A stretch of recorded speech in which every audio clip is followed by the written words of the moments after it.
She has this foundation trying to get arts back into the schools because it's crazy. As you know, everything's cut back, everything's got a hell in a handcart.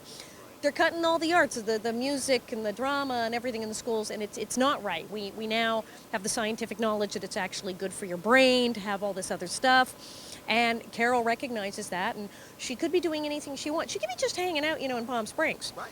She could be playing golf. She could be on a cruise. She didn't have to be doing this. Yet she and her husband have dedicated themselves to this, to raising money to bring arts back to the schools and help America's children. My parents were constantly working, and school was an adjustment and difficult for me, and the arts are what gave me happiness and gave me self-esteem and a reason to get through it, So I absolutely believe in arts in the schools, absolutely. I think it's crucial that we keep the arts in the schools. When I was a kid, we had music class. We learned how to play instruments. We did all that stuff.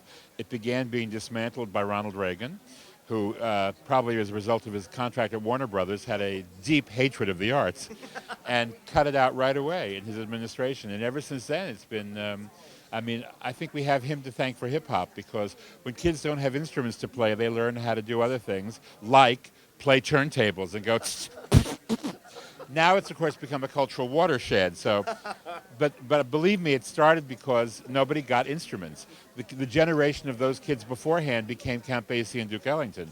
And this generation became, Lil Wayne and DJ Jazzy Jeff, which you may love, but I don't like it as much as Count Basie and Duke Ellington. In the public schools in those days, we had music and dance and art class and...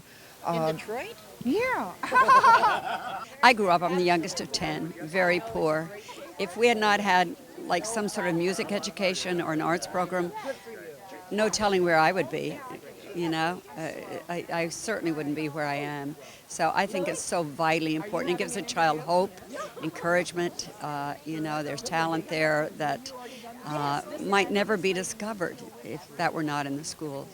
So I thank you, Harry and Carol. Thank you. Carol. Yes, Ken. Hello, Carol. This is Ken, His last name is Kentertainment. Kentertainment. Isn't that marvelous? I know him. I've known him from way back. Yeah, way back. I know. Yeah. And now we're here. How far does he go? I don't. Well, I go so far to come to California to interview you and see your show at the Magic Castle. Yes. Okay. Now I've never been here before. You've been here before. Well, you have an experience ahead of you. Okay. Oh yes. Wonderful things happen at the Magic Castle. The piano talks back to you.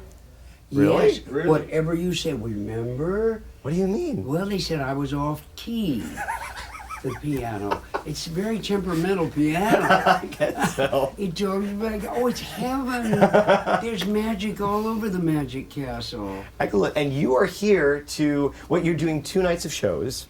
Yes, and this is to benefit your foundation. Our foundation. The foundation, it's an honor. Really, it's an honor. The PTA. It's to launch the campaign. That's it. That he said it very briefly. I had a couple of paragraphs. Very succinct, the way you put it together. Of course, Harry over here, as we know Harry, part of the title of the foundation as well. Is it the Dr. Carol Channing? Yes, I've Harry been made Kulliian? a doctor. Okay. Yes, by the University of California, Stanislaus, and that is in Modesto, isn't it? No, Turlock, California. Oh yeah, it's Just east of San Francisco. Anyway, I've gone and talked to the faculty and the students and everybody, because not everybody realizes that the arts stimulate you in math, in science, in English. Yeah, English. They stimulate you in things totally unrelated to the arts. Right. That happened to me, and that's why I have a right to speak. Right. It happened to me. I didn't want to play piano. My parents asked me, "What is it you want to do? You should take piano lessons." I didn't want to play the piano, so I didn't practice. And I said, they said, "What do you want to do?" And I wanted to dance.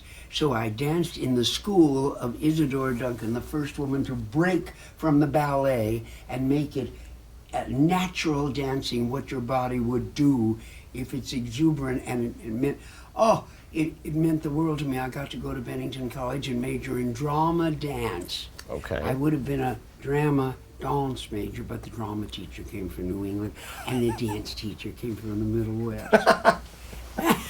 I wouldn't say that, Jimmy. I've taught Carol everything I know. Let's show him, Dolly. Now, what is a little man made of? A man is made of many things, like mink and little 20-carat rings. Very good.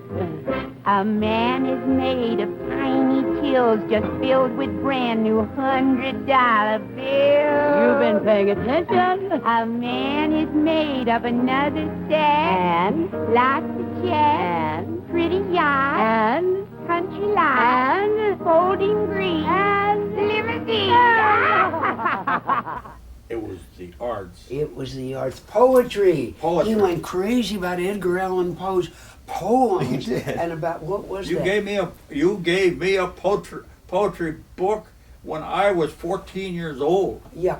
and I still have it. And you autographed it. You still have it. And my mother would take us to museums and see the French Impressionist painters, and wasn't she good that way? And my father would, boy, he spouted. Though every morning I had to help Yeah, him. Shakespeare.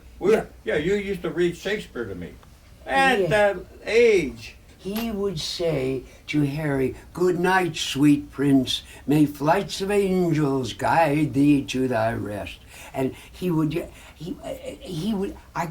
me get the sun up every morning, and I believed when it took a while before I realized maybe it would come up anyway. You know? I didn't know that. But I was, first grade or second grade by the time I figured that one out. Because Aurora, the rosy-fingered goddess of the dawn, rolled back the crimson clouds, and everything was ready for the coming of the sun. Let me give a stat, Carol. Let me give a stat. There are 6 million kids in public schools Yeah. in California, okay? Yeah. And through an educational cycle from kindergarten to the 12th grade, 2 million kids drop out of school. 2 million. Now, you take each one of those school parameters and you drop 2 million kids in every one of those segments of that cycle, we will not be able to sustain our place in the world. And because the young people who are growing are not exposed to the art.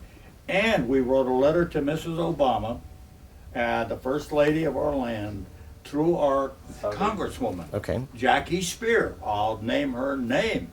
And I asked her, "Jackie, would you please put a cover letter to this and give it to Mrs. Obama to tell her that the greatest thing, the greatest contribution the arts can make to this country is a better America."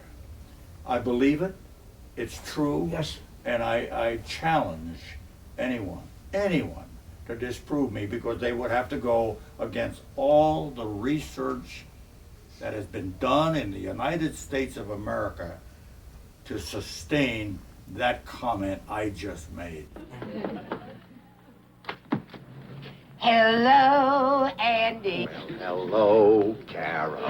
Hello, Gomer. Why, Miss Carol, welcome to KP, Gomer File Style. Hello, darling. Hello, darling. Join us, Carol. We're having breakfast. Yes, darling. Let's all start with a glass of wheat.